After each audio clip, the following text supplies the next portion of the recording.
nervous bird is. That mic is still loud.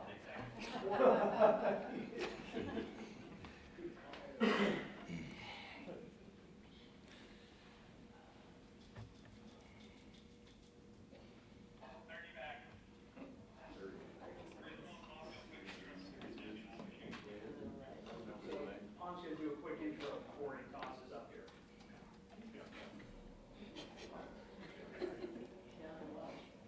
I know how to do that, I need you to do it again.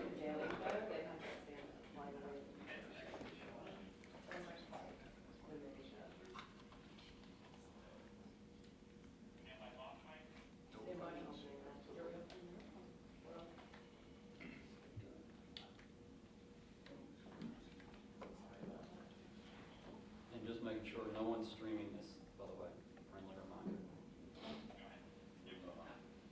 Go ahead, Coach. Good afternoon. Excited about getting started here in 2019. You know, we're faced with a tremendous challenge this week in the form of the New England Patriots in their venue at prime time, but just the start of the season itself is a tremendous challenge for the team, and so we're appropriately focused on a lot of things relative to us right now. We know what's waiting on us at the end of the week, but we're focused on a lot of things that are within our control, some things that we and others in our position in this week one need to sort out. I'll highlight some of them. Obviously, it was a big weekend for us in terms of the establishment of the 53. As we push into this week in a heavy game plan day like today, on week one, you spend a lot of time talking about the division of labor of that 53, how we're going to best utilize these guys and how they best come together. Week one provides a first opportunity for that. Week one, if you focus on your opponent, there's more gray because there's no establishment of those things. So we need to focus on the establishment of ours. I'm sure New England's focus on the establishment of theirs. And I think the quality in which we do that will determine the quality of our play. We as coaches have got to be real sharp in terms of what we ask our guys to do. The guys in turn have to be able to execute what we ask them to do at a high level with great detail. And oftentimes when you're playing in an environment like we're going to, it better be better than September detail. And thus the challenge that we have starting in the week one. We better be pretty good from a detail standpoint. We better be thoughtful about what we ask our guys to do. We better give them enough, but at the same time, we better not give them too much. So a lot of our discussions in the last 24 hours have been around those things. We voted for and appointed captains as elected by their teammates. Ben and Marquise Pouncey on offense, Cam Hayward on defense, and really excited about the appointment of Rosie Nix, first-time captain in the special teams area, an honor that's well-deserved. He's been a consistent performer in that area for us for a number of years. We had a number of guys that were battling short-term injuries as the preseason came to a close, some of which we left in Pittsburgh as a precaution.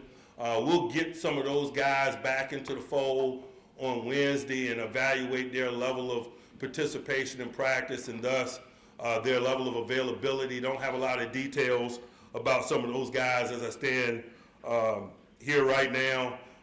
Just know that I'm excited about getting started, the game planning element of it, also the utilization of players and working with those guys. We had a good bonus day yesterday to kind of get our week started. It is a challenging environment. We will be faced with some things that make week one uniquely challenging. The communication element of it because of the environment and the time will be really tough. And so we'll spend some time focused on that in a number of ways in preparation to give ourselves the best chance to perform.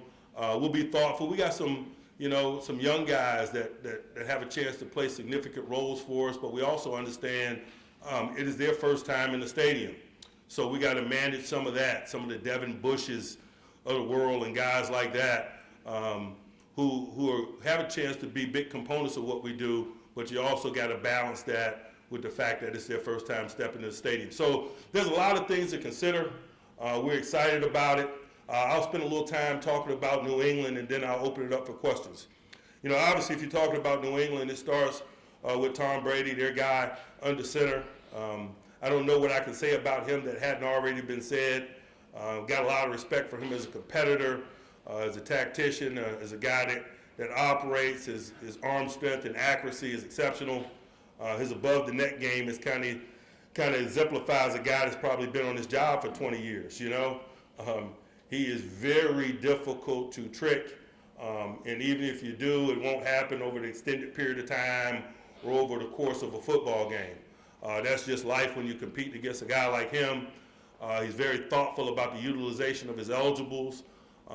He'll step into the game and they'll step into a game and feature a somewhat unknown week in and week out. They got some known guys that they'll utilize. They got some veteran group guys, some eligibles that he works with that are really good at what they do.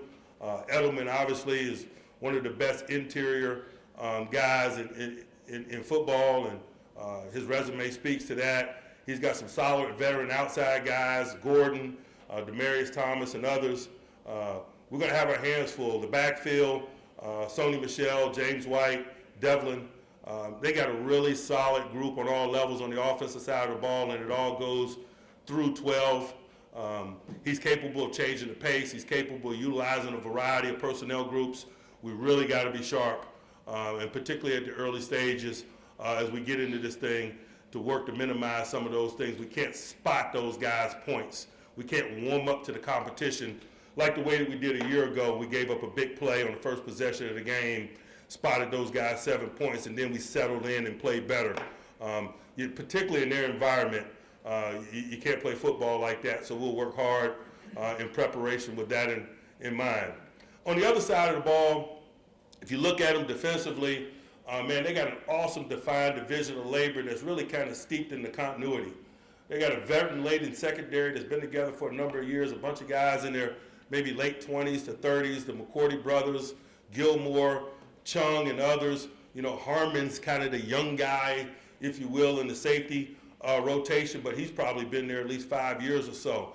That continuity allows them to have great detail and great complexity, really in the adjustments that they make relative to the things that they see. It allows them to be multiple in both personnel groups and schematics.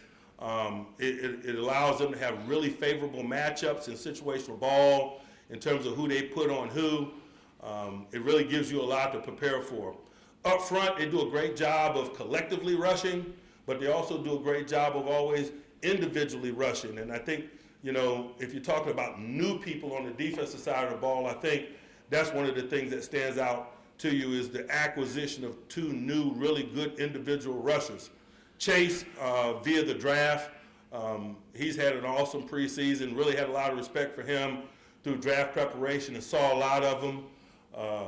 He's a quality edge rusher. And then on the inside, they acquired Michael Bennett, who's been at it for 11 years and is really good in the interior matchups and beating people extremely quickly. So they added some really good rush components inside and out. They have some linebackers that are really hybrid-like players who are good in coverage, who are also good in rush. Hightower, Van Oy, Jamie Collins. You got to be ready for those guys to not only rush but also cover people. You know, their utilization of people, like I mentioned, on the defensive side of the ball, the flow of personnel groups, the specialization is really challenging. So I'm excited about getting to work this week. Got a lot to work at, and I look forward to doing it with this bunch we have here. Questions? Mike, you mentioned the communication. Do you prepare for any headset issues, or how do you do so? I'm not overly concerned about that. We have technicians, and the league also has technicians on site. That's their area of expertise. I'm going to worry about preparing and coaching the football team. Mike, with the addition of Barron, how has that allowed you to become more flexible with your schematics? You know, we're going to discover that, I think, as we get into this journey, and that's what I was talking about. And when I mentioned that it's awesome that we have the 53 set, and now we're working hard to define a division of labor that highlights the skills of those within it. You know, as we get into our game plan things this week, the utilization of him within the linebacker core is an example of that. Like over the past several years, we've had matchups against them.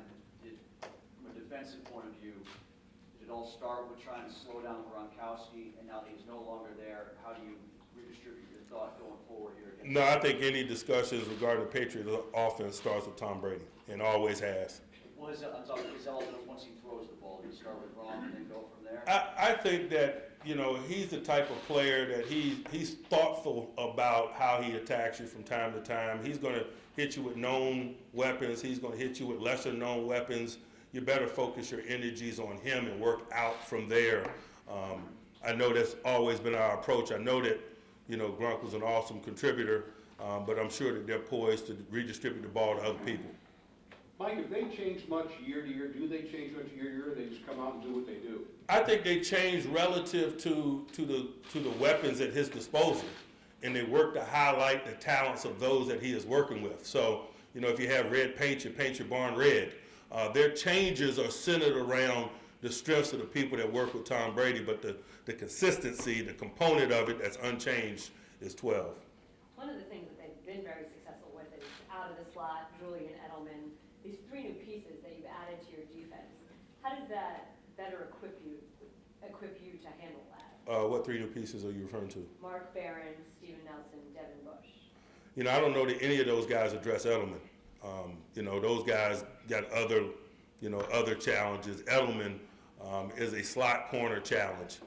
Usually, guys like Mike Hilton and Cam Sutton will be challenged with working to minimize his impact on the game. Mike, you passed rush on Brady last year. Do you think it was schematic, winning up front, combination of both? You know, you're not going to take Brady down a bunch. You know, it's about having the ability to rush him in those moments, man. He gets the ball out on rhythm, and he changes the pace of play so much.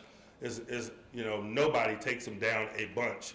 The key is to be able to rush him significantly in the moments where you need to do it. And that's what we were able to do, I think, in the waning moments kind of the game last time. But you better get him in those moments before those things could kind of happen. And so, you know, rushing him or applying pressure to him really is a multi-layered discussion. Mike, you mentioned Brady doesn't get tricked very often. What do you want to see from your defense as far as matching widths at the line of scrimmage as Brady's moving around, personnel? I'm less concerned about that, and tricking them and matching widths, and more concerned about more week 1 things. Our level of communication, our readiness, our positioning, our eyes. We have to make sure that those things are consistently above the line. If we don't, he will exploit them. I think that is the issue for us as it relates to him at this stage of the season. It's a different matchup than 2018 when we were playing them in the latter part of the year in divisions of labor, and what you could expect from us and them inside the stadium was more established. Do you think Sean Davis might be back Wednesday, and if not, what do you think about Cam Kelly and what he's done? I don't know. We'll see. In terms of Sean Davis's availability, I like what I've seen from Cam Kelly. He's had a good preseason and got a great deal of confidence in him. When Brady goes quick to the line over and over again, what's the key to be able to defend that? Have a call. You know, just because he goes quick to the line doesn't necessarily mean that the ball is going to be snapped. So to have a call ready, but to also not provide too much information for him, because just because he's at the line doesn't necessarily mean the ball is going to snap. He could gather information, change the play, and then attack you. So there's a certain level of readiness, but we also better be versatile. Mike, how do you balance how much you want Devin Bush on the field because you know what he could do for you, as opposed to like you were saying earlier, the first game? You know, we'll be